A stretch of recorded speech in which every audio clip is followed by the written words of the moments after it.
Welcome to the second podcast for the Darfur blog. And we're talking about the interviews that we did yesterday in Hamden, Connecticut, Walmart shopping center. How did that go, Steve? Since me and Kendra couldn't make it, I was too busy getting poured on. Well, Sean can elaborate on anything that I say here. It was ridiculous. Ridiculous to say the least, I heard. People came up to us and were like, "Oh, what are you filming? What channel are you from?" We're like, "Oh, we're not from a channel. We're from Quinnipiac University. We're students. We're doing interviews about Darfur. Do you mind if we interview you?" Walked away. Walked away. Game over, nothing doing. You know why they did that, though? Why?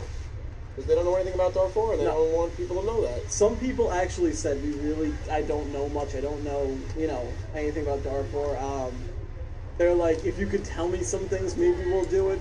And I was, that wasn't the point. It was supposed to be on-the-fly interviews. We got two guys, though.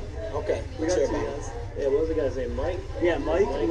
That's the balloons walk by. Mike knew what he was talking about. I mean, he looked like he was freaking out of his mind, but Mike was sharp. Mike was sharp. That was... What would you say, like, the demographic of the people you were talking to was? Like, were they college students? Were they just your everyday Walmart shoppers who might not have even had I think you just said it education? perfect. They were your everyday Walmart shoppers. We had a very eclectic mix of people. Mike was an older man. I don't really, older, what do you mean, like 80? No, not like 80. He was probably like late 30s, mid-30s. And then we got another kid, Tyler. He's actually from Quinnipiac. So, we go out there to try to get everybody else, and we gobble up another Quinnipiac. It was great. How did the two compare, would you say, Tyler and Mike? Mike knew a lot. Yeah, Mike knew a lot about what was going on. He said that his church prays for Darfur, but I'll tell you, I don't know how far they're going to get on prayers alone. Yeah, he was really pissed, too. He was really pissed off. Yeah, he was worked up about it. Something he's passionate about? Oh, yeah. Well, I mean, that's good, though, that you guys found somebody passionate, That's what the one thing we talked about last time, is that people aren't passionate enough about this. Maybe he's doing, does he, did you ask him if he donates anything, or prayers as far as he goes? Off the top of my head, I can't really remember. Yeah, I don't think he thinks about it a lot.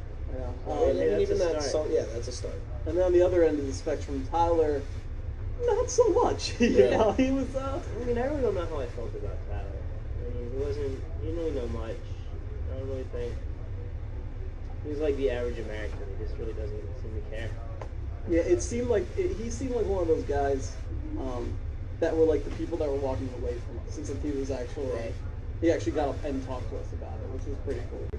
Do you think Tyler was more like, supposedly Quinnipiac's supposed to be like an apathetic campus? Do you think that had anything to do with his lack of knowledge?